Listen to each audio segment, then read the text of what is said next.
mandato. Obedeced porque Él lo ha mandado. Y es el mandamiento con promesa. ¿Cuál es la promesa? Tener ¿qué? Largura de vida, ¿verdad? Tener permanencia en esta tierra. A usted nada más no le da permanencia en la tierra ser fitness, hacer ejercicio, comer sano, sino también cuando yo honro a mi padre y a mi madre. ¿Ok? Por eso es muy importante que nosotros podamos honrar a nuestros padres y a nuestra madre, porque esto permite entonces un equilibrio y una sana convivencia familiar. Por ende, los frutos que prosiguen a las próximas generaciones serán frutos que alaben y bendigan el nombre de nuestro Señor Jesucristo. Por eso decimos que el Señor Jesucristo es la fuente de nuestra moralidad. Amén. Por eso el Señor dice: obedezca en el Señor, porque los hijos que viven bajo la autoridad de la casa de sus padres se deben someter en voluntad propia, en amor a sus padres. Esto permite entonces un sano equilibrio. Colosenses 3:20, por favor, dice lo siguiente: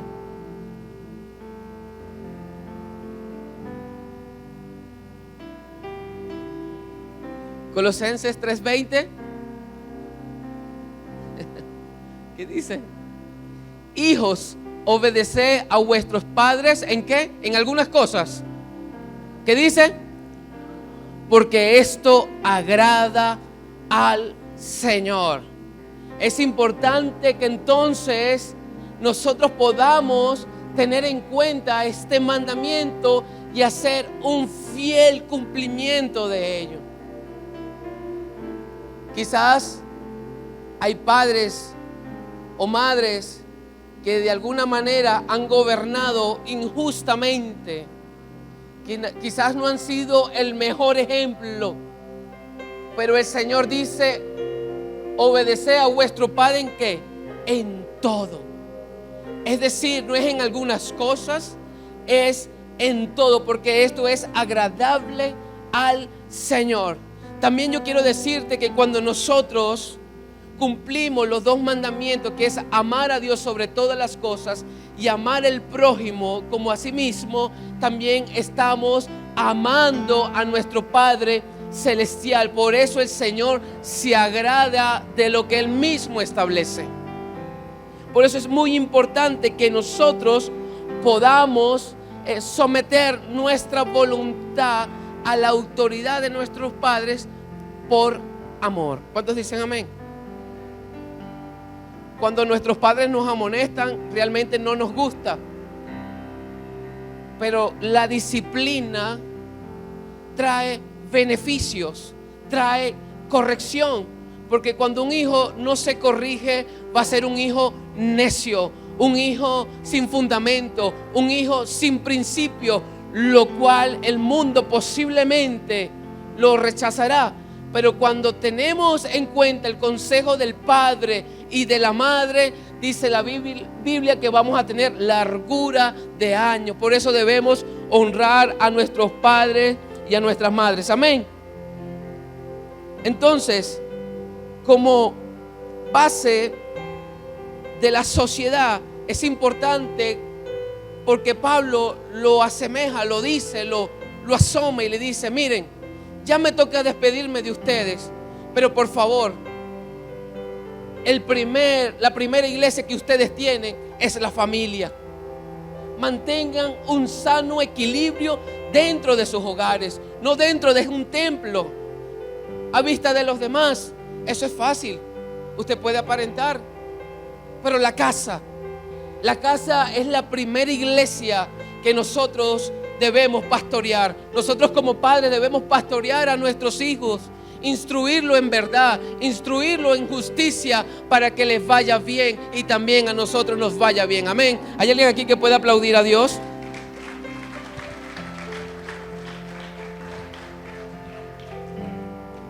Entonces, vemos que el verso 2 dice, habla de una acción, y el verso 3 alude a una buena actitud. Bien, vamos al verso 4, por favor. Y hablamos,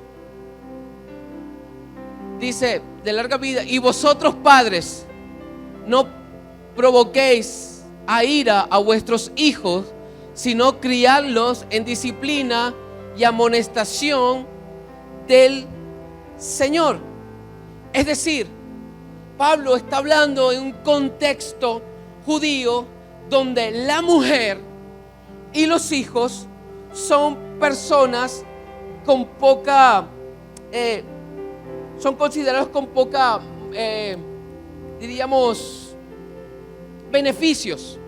Es decir, siempre es más tomado en cuenta el hombre, y la mujer y los hijos son desplazados en la cultura judía. En ese momento él lo habla a través de ese contexto. Por eso Pablo le dice: ustedes, padres, ejerzan la autoridad, pero bajo los mandamientos de Jesucristo. Es decir, no hagan cosas impuestas con violencia o agresiones físicas, psíquicas o verbales, cosas que terminan hiriendo a los hijos. Usted sabe que cuando sus hijos son pequeños, usted puede decir una palabra maldicha a ellos y puede quedar clavada en su corazón, y por ende puede traer resultados de rebeldía, puede traer resultados de resentimiento, de enojo, de desprecio hacia sus padres. Por eso el apóstol Pablo dice: amonesten, pero basado a las amonestaciones establecidas en la palabra del Señor, que tienen como base el amor de Cristo. Porque cuando Cristo a nosotros nos corrige, no lo hace para destruirnos, simplemente lo hace para edificarnos.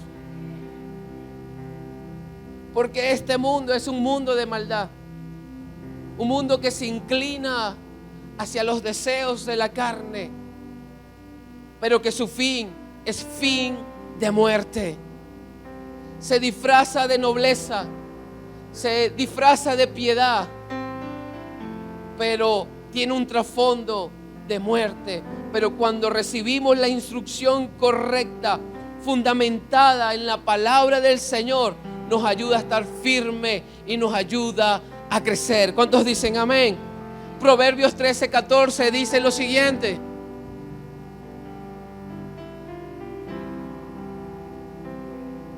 gloria a Dios. Se vienen mejores cosas, amén. Padres a hijos. El que detiene el castigo a su hijo aborrece, mas el que lo ama desde temprano lo corrige. Por eso debemos corregir, debemos instruir en justicia a nuestros hijos, para que esta sociedad pueda brillar la luz de Cristo. Donde se mueven los hijos de Dios, donde se mueve esta juventud, donde se mueve la vejez, donde se mueven los adultos, los niños, reflejan entonces la luz de Cristo. La gente dice: hay algo en esa persona que es diferente a este mundo, y lo que es diferente es que tú eres un hijo de luz. ¿Hay alguien aquí que puede decir amén? Vamos a aplaudir al Señor.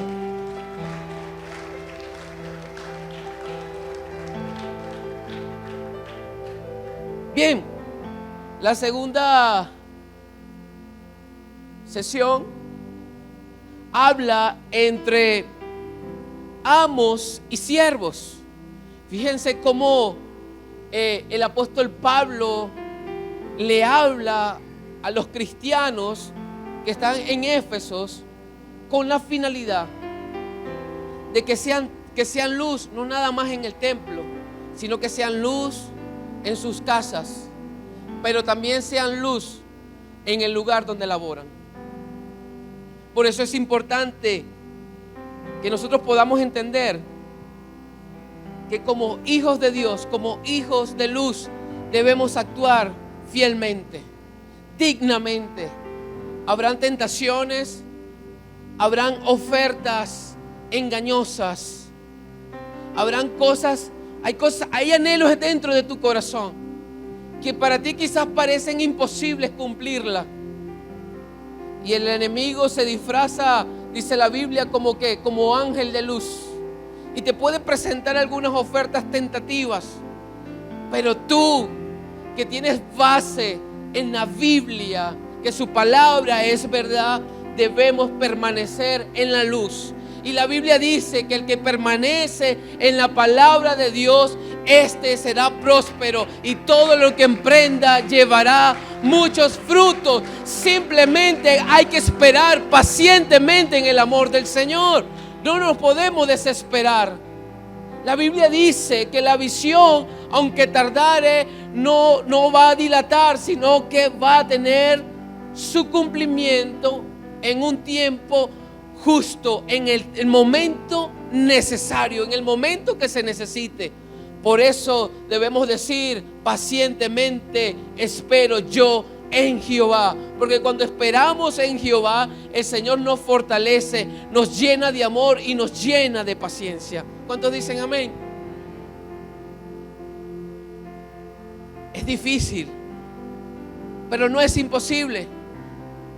Es difícil para una persona que quizás pueda estar en dos aguas, una persona que constantemente sucumbe ante estos delitos infructuosos que son trampas del enemigo. Pero usted debe saber que los que esperan en el Señor tendrán nuevas fuerzas, y que Dios dará lo que usted espera, y no dará como según usted espera, sino que Él va a dar mucho más abundante de lo que usted está esperando. Ese es mi Dios. Tengo un Dios que no es escaso, es un Dios infinito en riquezas. Pero Dios primeramente quiere tratar con nuestro corazón, para que cuando lleguen las riquezas materiales puedan ser sostenibles, y que las próximas generaciones puedan recibir esa honra que Dios nos ha dado. Amén. Por eso vamos entonces, el verso 5 dice: siervos, obedeced a vuestros amos terrenales con temor y con temblor, con sencillez de vuestro corazón, como a Cristo, no sirviendo al ojo como los que quieren agradar a los hombres, sino como siervos de Cristo, de corazón, haciendo la voluntad de Dios, sirviendo de buena voluntad como al Señor y no a los hombres, sabiendo que el bien que cada uno hiciere, ese recibirá del Señor, sea siervo o sea libre. Y vosotros, amos, haced con ellos lo mismo, dejando las amenazas, sabiendo que el Señor de ellos y vuestro está en los cielos, y que para Él no hay acepción de personas. Es decir, que cuando yo emprendo algo en el nombre del Señor, la Biblia dice: pon tus planes en las manos del Señor. ¿Para qué? Para que sean prosperados, ¿verdad que sí? Por eso le habla también a aquellos que emprenden, aquellos que son jefes, pero aquellos que también son empleados. Dice la palabra, nos exhorta para que hagamos las cosas diligentemente,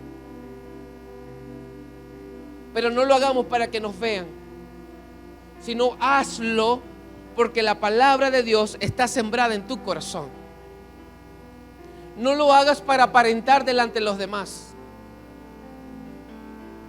Hazlo porque amas a Dios, porque Jesucristo es tu fuente y Él es quien te sostiene. Él es quien dictamina las cosas correctas en tu corazón. Por lo tanto, nosotros debemos trabajar diligentemente. Y cuando la Biblia habla acerca de este trabajo, habla acerca de aquellas culturas romanas y griegas que trataban a los esclavos sin derechos algunos, no tenían derechos legales, no tenían bienestares aceptables. Siempre eran atropellados y maltratados. Por lo tanto, Pablo dice, no se afinquen en esa cultura, más bien actúen con temor y con temblor. ¿Qué quiere decir actuar con temor y con temblor? ¿Es actuar con miedo al jefe? ¿Es actuar con miedo a los empleados? ¿Es actuar sin miedo? ¿Es actuar simplemente con respeto? Y es actuar con autoridad. Primera de Pedro 2:18 nos invita a servir diligentemente. Dice lo siguiente: criados, estad sujetos con todo respeto a vuestros amos, no solamente a los buenos y afables, sino también a los difíciles de soportar. Hay gente que es bastante difícil, hay jefes que no son ninguna mantequilla, como decimos nosotros. Pero la Biblia nos amonesta o nos dice, no nada más aquellos que quizás sean chéveres, sino aquellos que también son difíciles de soportar. Por ende, si usted trabaja en una empresa y su jefe está ahí, usted está sujeto a su autoridad. ¿Sí? Si usted ve entonces cosas corruptas, ve injusticia, usted simplemente puede presentar una carta de renuncia y se quita ese yugo. Pero si usted está bajo ese yugo, usted está bajo esa autoridad, en un jefe dictatorial quizás, la Biblia te manda a soportarlo. ¿Sí o no? ¿Sí o no? Por ende, el Señor también te manda a respetar a esa autoridad. Es algo sencillo. ¿Saben una cosa?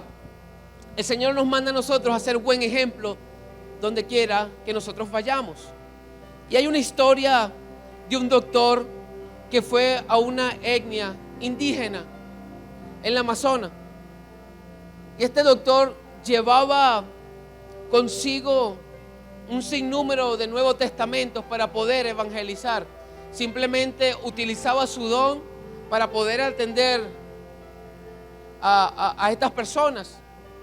Sin embargo, tenía la doble intención de poder evangelizar. Y dice que cuando él llega con los libros a ese lugar, le sale el cacique y le dice: óyeme, yo como jefe de esta tribu, yo no te voy a permitir que tú repartas esos libros. Simplemente ven a lo que fuiste enviado y trabaja para los que están enfermos. Simplemente dedícate a eso. Eso se queda aquí.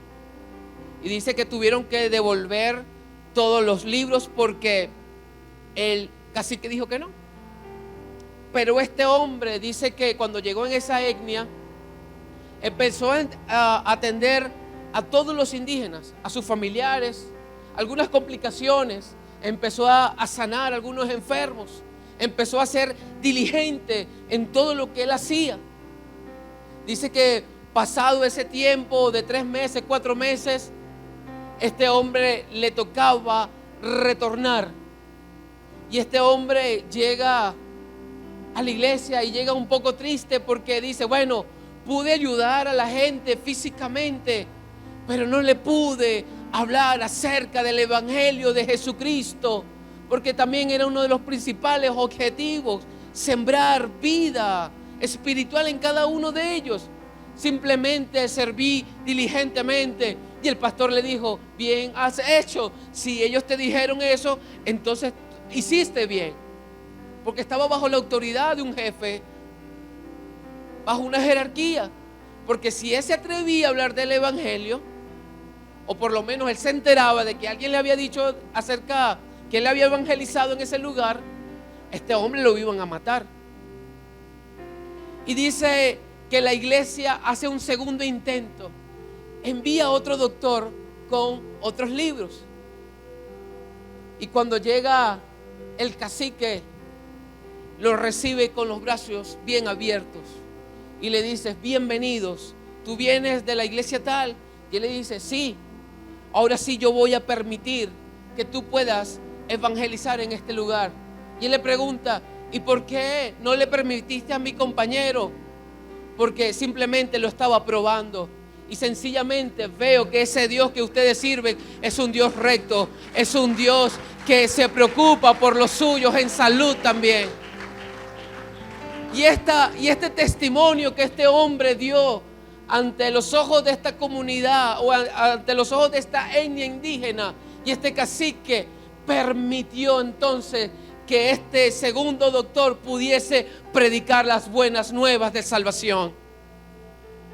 No solamente se trata de repetir versículos, se trata de llevar una vida agradable delante los ojos de los demás y delante los ojos de Dios.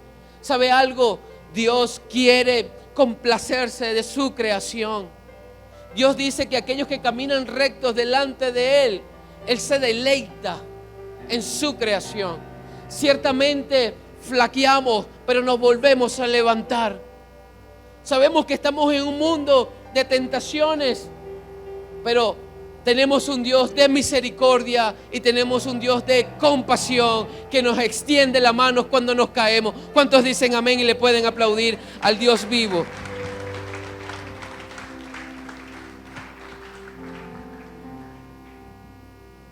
Aleluya.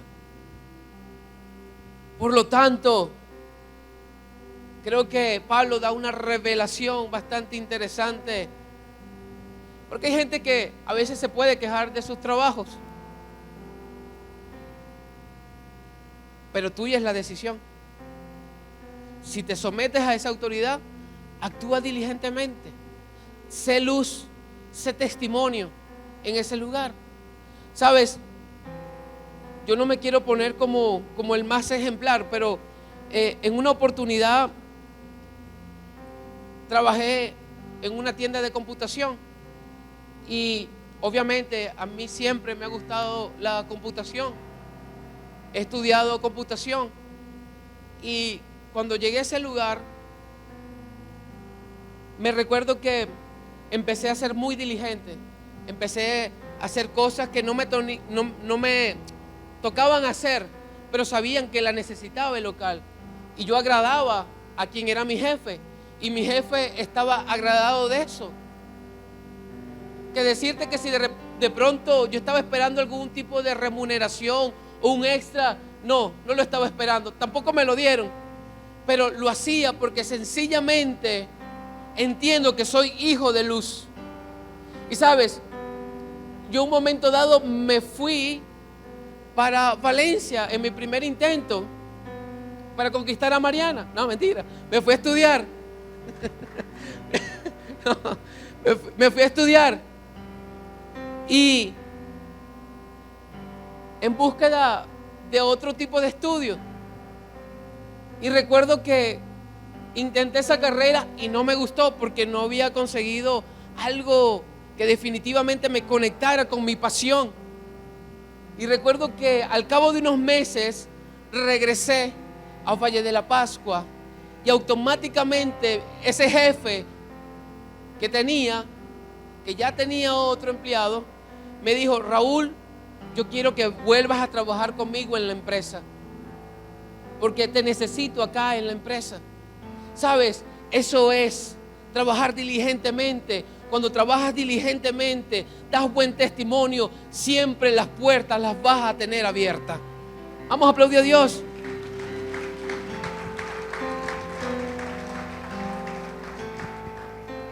Por eso tenemos que actuar diligentemente, tenemos que ser rectos delante de Dios, no por un compromiso, sino por lo que nosotros somos, hijos de Dios, hijos de luz, hijos del Altísimo, dignos representantes del reino de los cielos. Hay cristianos que dan mal testimonio, hay cristianos que se han prestado para cosas corruptibles, que son abominables delante de los ojos del Altísimo. ¿Sabes una cosa? dice la Biblia que prontamente eso se va a cortar. Pero los que permanecen fielmente en la palabra del Señor, no solamente van a permanecer, sino que van a llevar muchos frutos. Usted sabe, la mejor publicidad que usted puede tener es la referencia de una comunidad, la referencia de un pueblo. Hay gente que llega a la ciudad y dice: ¿quién es ese? No, ni se te ocurra. Tremendo tracalero. O no, tremendo testimonio de esa persona. Contrátalo. ¿Lo quieres contratar para tu empresa? Si no lo contratas, avísame porque yo lo voy a contratar. La mejor referencia que usted puede tener es su testimonio, es sus frutos. La Biblia dice: por sus frutos los conoceréis. Por ende, el Señor nos manda a que actuemos diligentemente, correctamente, delante de nuestro Señor Jesucristo. Amén. Aplauda a Dios de los cielos.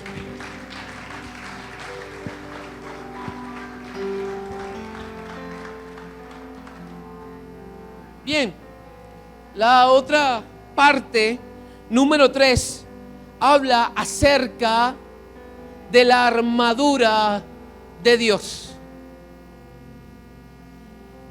Y esta armadura es poderosa para batallas. Pero ¿saben una cosa? Hay guerreros que sencillamente quizás perdieron algunas batallas y decidieron colgar su espada en la pared. Decidieron colgar su escudo. Decidieron quitarse el casco. Porque cuando se habla acerca de esta armadura o de las batallas que presentamos, no se está hablando de la batalla que el Señor Jesucristo ganó en la cruz del Calvario, que es para perdón de nuestros pecados y la vida eterna. Esa batalla el Señor la ganó ya. Cuando se habla acerca de esta batalla y de esta armadura, es para que la coloquemos constantemente a las batallas que libramos todos los días. Amén. Vamos a leer entonces del verso 10 al verso 20. Por lo demás, hermanos míos, fortaleceos en el Señor y en el poder de su fuerza. Vestíos de toda armadura de Dios, para que podáis estar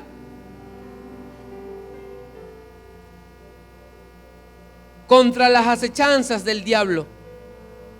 Porque no tenemos lucha contra carne y sangre, sino contra principados, contra potestades, contra los gobernantes de las tinieblas de este siglo, contra huestes espirituales de maldad en las regiones. Por tanto, tomad toda la armadura de Dios para que podáis resistir en el día malo, y habiendo acabado todo, estar pues firmes, ceñidos vuestros lomos con la verdad, y vestíos con la coraza de justicia, y calzado los pies con el apresto del evangelio de la paz. Sobre todo, tomad el escudo de la fe, con que podáis apagar todos los dardos de fuego del maligno, y tomad el yelmo de la salvación y la espada del Espíritu, que es la palabra de Dios, orando en todo tiempo con toda oración y súplica. ¿En qué? En el Espíritu, y velando en ello con toda perseverancia y súplica por todos los santos y por mí, a fin de que al abrir mi boca me sea dada palabra para dar a conocer con denuedo el misterio del evangelio, por lo cual soy embajador en cadenas, que con denuedo hablé de él como debo hablar. Vemos entonces que el Señor nos presenta las armaduras y la actitud que nosotros debemos tener como soldados de Jesucristo, como buenos guerreros. Por eso el Señor empieza y dice en el primer verso, verso 10, por lo demás, hermanos míos, fortaleceos en el Señor y en el poder de su fuerza. Filipenses 4:13, que dice: todo lo puedo en Cristo que me fortalece. Mi fortaleza, ¿de dónde viene? De nuestro Señor. Cuando yo estoy arraigado en la verdad, cuando yo estoy sustentado en la palabra del Señor, eso a mí me ayuda a estar ¿qué?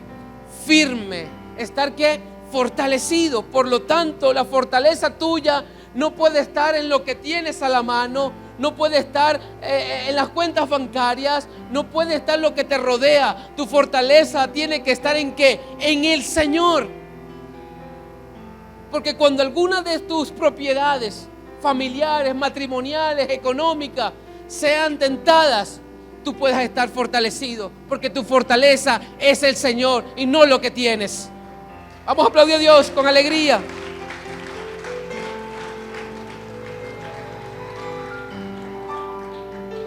Entonces, entendemos que nuestra fortaleza viene a través de la fuerza del Espíritu Santo. Nuestra fortaleza nos las da el Espíritu Santo, la controla el Espíritu Santo. Somos guiados por el Espíritu Santo de Dios. Entonces, Pablo nos dice cómo el Señor a sus santos, a sus hijos, les suministra armadura suficiente para poder combatir y poder frustrar los planes del enemigo en contra de los suyos. Cada vez que venga una represalia, el Señor entonces te capacita y te viste de autoridad para que puedas resistir toda tentación del enemigo. Amén. Del verso, por favor, ponme los versos, disculpa. Del verso 10 al 13 se revela contra quién nosotros tenemos luchas. Pero del verso 14 al 17 se presentan 6 artículos que son necesarios en la armadura espiritual que el Señor nos da para poder resistir y triunfar. Diga conmigo: resistir y triunfar. Repítelo conmigo: resistir y triunfar. Romanos 5, ¿lo tiene por producción, por favor? Romanos 5.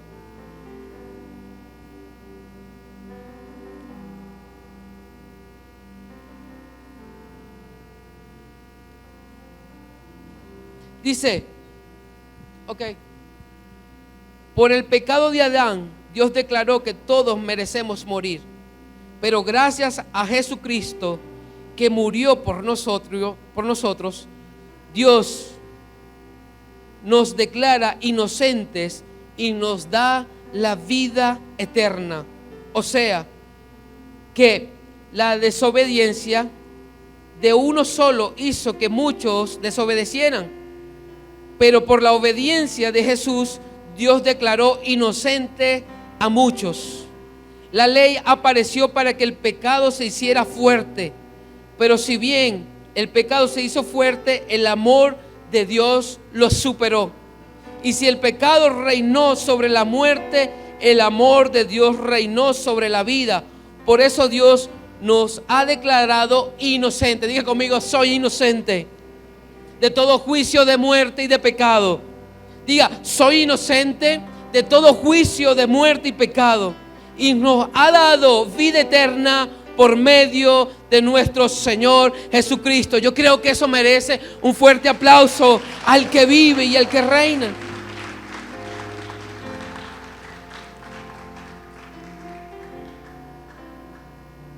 Entonces, Pablo declara que la batalla que usted está teniendo no es la batalla por la vida eterna o por el perdón de sus pecados.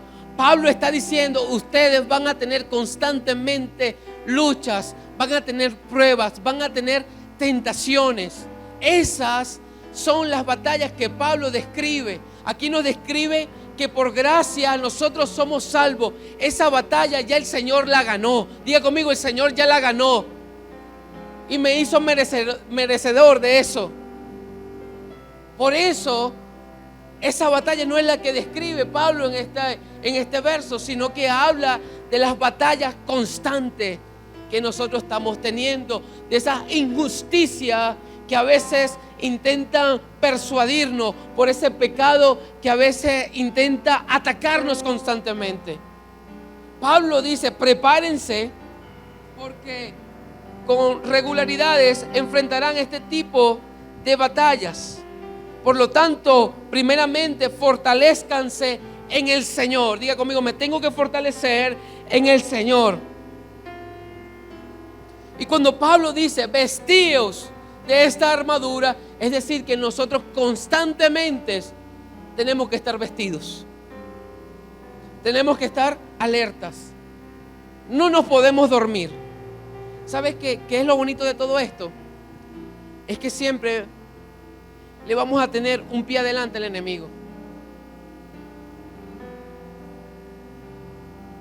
Cuando vengan próximas aflicciones, usted sabe que esa victoria, esa batalla usted la puede ganar. Que esa victoria Dios se la da a usted. Vamos a aplaudir con ánimo.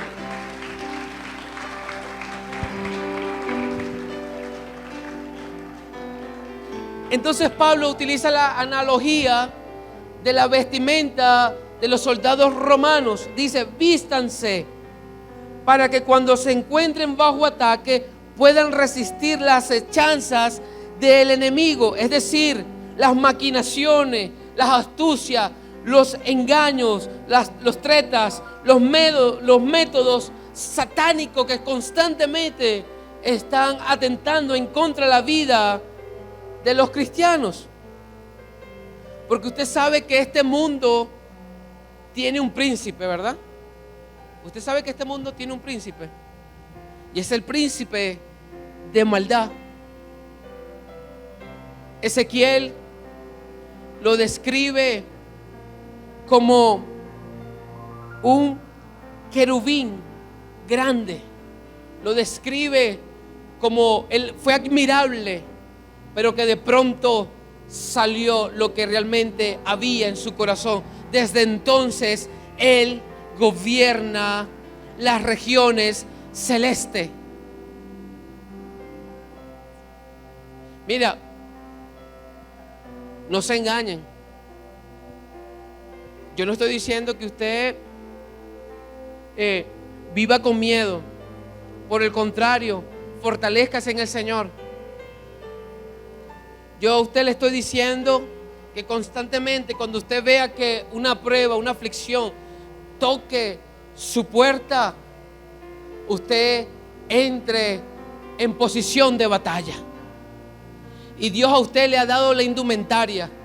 Dios a usted le ha dado la armadura suficiente para que usted pueda salir victorioso y pueda salir triunfante. Amén. Entonces habla del 14 al 15 de los tres elementos. Dice, habla de un cinto, coraza y calzado. Habla de escudo, yelmo y espada para ser utilizado en el día de la batalla, en el día malo, en el día de combate. Entonces dice la palabra: habiendo culminado todo esto, estad ¿qué? ¿Qué dice? ¿Estar qué? ¿Por qué cree usted que Dios le dice a usted que esté firme? La Biblia dice en Mateo 24:13, dice que el que persevere hasta el fin, el que esté firme, este será ¿qué? Salvo. Por eso nosotros tenemos que estar firmes ante las acechanzas del enemigo. Cada vez que el enemigo venga a confrontarnos, nosotros tenemos que entrar en posición de defensa. Y dice la Biblia que cuando estamos firmes, ¿qué pasa? Él huirá de vosotros. Usted se prepara para la batalla, pero ¿quién le da la victoria a usted? ¿Quién le da la victoria a usted?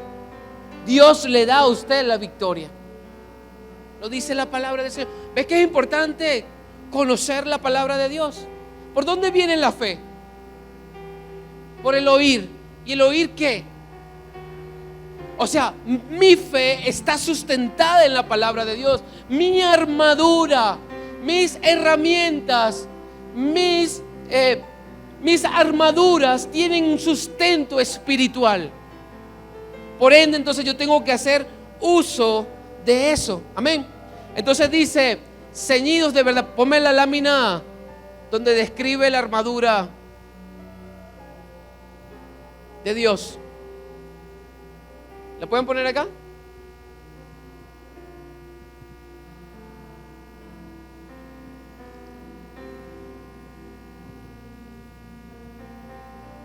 Dice, ceñidos de la verdad. Nos dice, vístanse de verdad. Tenemos que ser verdaderos. Tenemos que ser auténticos. Para poder luchar tiene que prevalecer ¿qué? La verdad.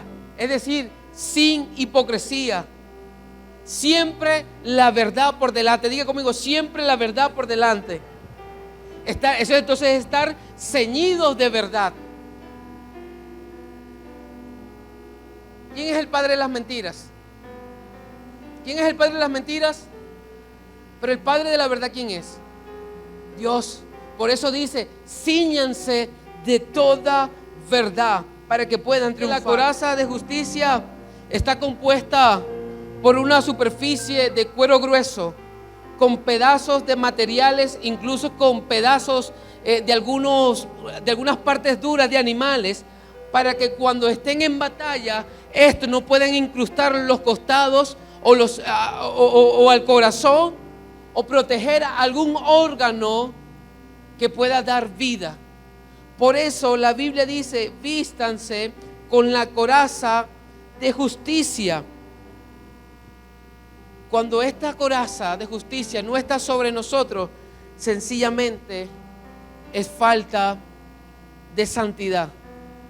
Diga conmigo, me tengo que vestir de santidad.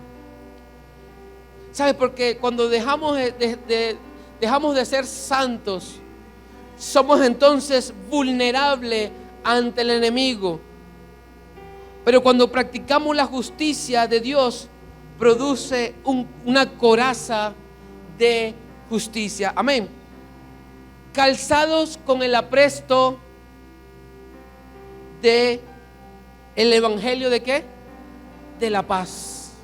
Usted sabe que cuando los romanos salían a la batalla, ellos en sus botas traían puestos unos clavos.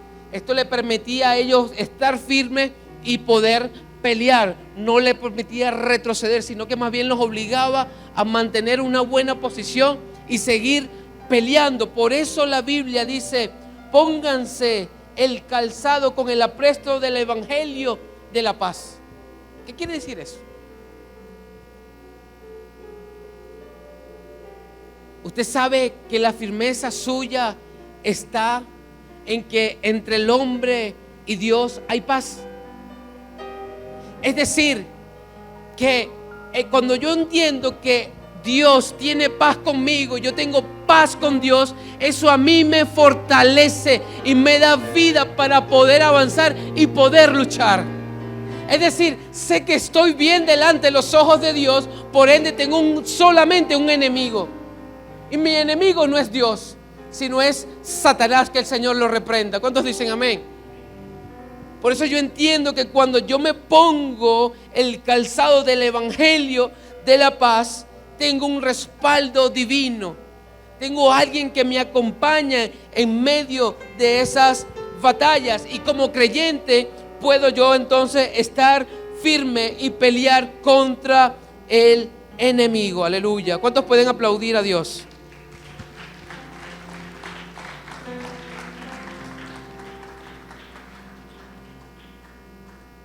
Escudo de la fe. Estos soldados, esta es una referencia, pero normalmente un escudo era más grande que eso. Medía 80 centímetros de ancho y 1,40 m de alto. Es decir, que el soldado se cubría casi completamente todo su alrededor. Es decir, que cuando lanzaba un dardo o lanzaban una flecha, el escudo estaba firme y podía apagar esos dardos. La fe es poderosa. Cuando la desesperanza, cuando la apatía, cuando la desunión, cuando venga situaciones incluso de salud, atentar en contra de los tuyos, en contra de ti, tú te mantienes firme en la palabra del Señor, apagando todo dardo del enemigo. Por eso,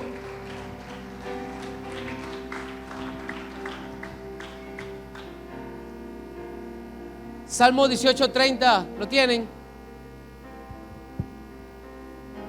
Mientras el enemigo lanza sus dardos, usted tiene que mantener el escudo de la fe bien puesto para que las tentaciones de mentira no puedan entonces penetrarlo y ponerlo en aflicción. Dice: Dios perfecto su camino. Es acéndrada la palabra de Jehová, escudo es a todos los que en Él esperan. Mi Señor es mi escudo y es mi fortaleza. Por lo tanto, si usted quiere enfrentar algunas batallas, tenga fe en el nombre del Señor. Cuando vengan pensamientos negativos, cuando vengan situaciones adversas, contrarias a lo que Dios establece, póngase firme en el nombre del Señor y resista al enemigo para que Él pueda huir de vosotros. Amén. Por último, el yelmo de la salvación, que es el casco. ¿Dónde se liberan mayormente las batallas? En la mente, ¿verdad? La Biblia dice: así como piensa el hombre, así es él, así actúa él. Si hay pensamientos adversos a la palabra del Señor, sencillamente el enemigo siempre, constantemente va a buscar cómo persuadir tus pensamientos. ¿Sabes una cosa? El enemigo no tiene propiedad sobre ti. Tú estás sellado con el Espíritu Santo de Dios. Pero ¿sabes qué Él puede hacer? Él te puede turbar. Él puede hablar a tus oídos.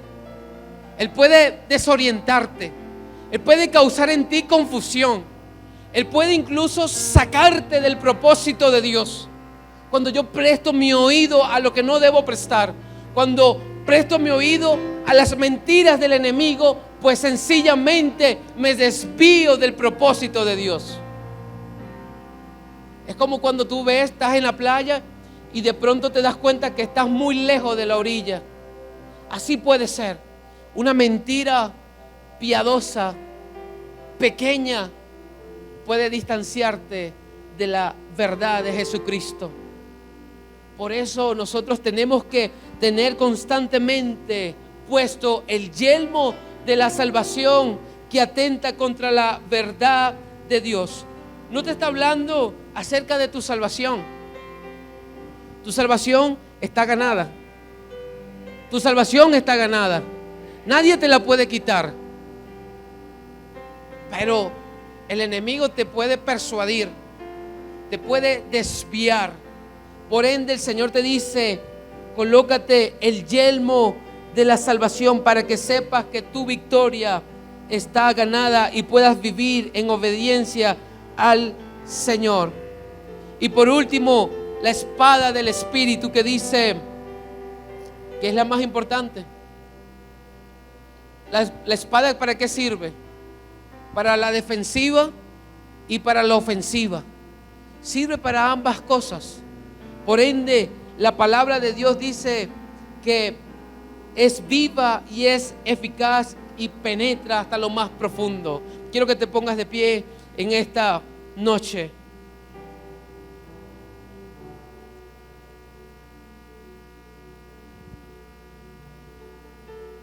Ya el verso final,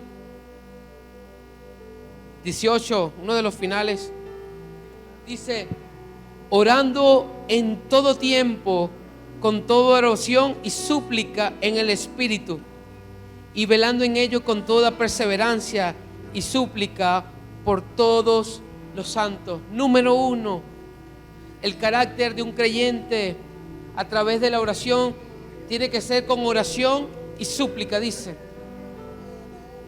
Dice, en todo tiempo, es frecuente, es constante, todos los días, en espíritu, alineado al Padre, para que podamos conocer la voluntad de Dios.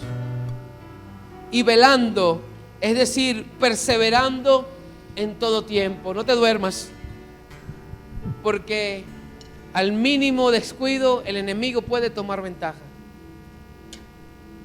La Biblia dice, no ignoren las maquinaciones del enemigo, pero fortalezcanse en el Señor. Cierra tus ojos.